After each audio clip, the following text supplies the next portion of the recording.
মাম্মা ওই ঝাল ঝাল চিকেনটা বানাও তো। ওটা তো ভীষণ ঝাল, কি করে খাবি? পারবো।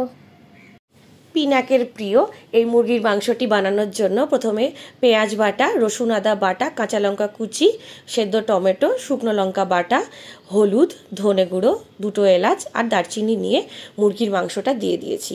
খুব ভালো করে মিশিয়ে নিতে হবে, কারণ এই মাখানোটাই আসল এই মুরগিটা রান্না করার জন্য।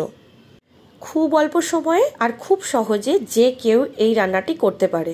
দিলাম গ্যাসে বসিয়ে, ফুটতে শুরু করার পর ভালো করে নাড়িয়ে চাড়িয়ে তারপর এর মধ্যে সামান্য পরিমাণ নুন দিয়ে আরও কিছুক্ষণ ঢেকে রাখবো।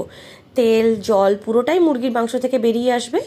এইবারে আরও কিছুক্ষণ ভালো করে কষিয়ে নিয়ে দিয়ে দেবো চিনি, আর ঠিক 5 থেকে 7 মিনিট ঢেকে রান্না করে নিলেই তৈরি হয়ে গেল আমাদের মুরগির মাংস।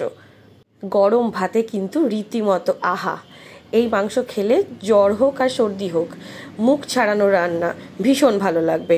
ভালো লাগলে অবশ্যই লাইক, কমেন্ট এবং শেয়ার করবেন। ধন্যবাদ। পুরনো কলকাতার সম্পূর্ণ নিরামিষ পেঁয়াজ রসুন ছাড়া মুরগির মাংস বানানোর জন্য কালো গোলমরিচ, সাদা গোলমরিচ, গোটা ধনে, অল্প মেথি, জয়িত্রী, বড় এলাচ, তারা মৌরি আর দারচিনি মিশিয়ে ভালো করে নাড়িয়ে চাড়িয়ে নিয়ে এটার একটা সুন্দর পাউডার বানিয়ে নেব।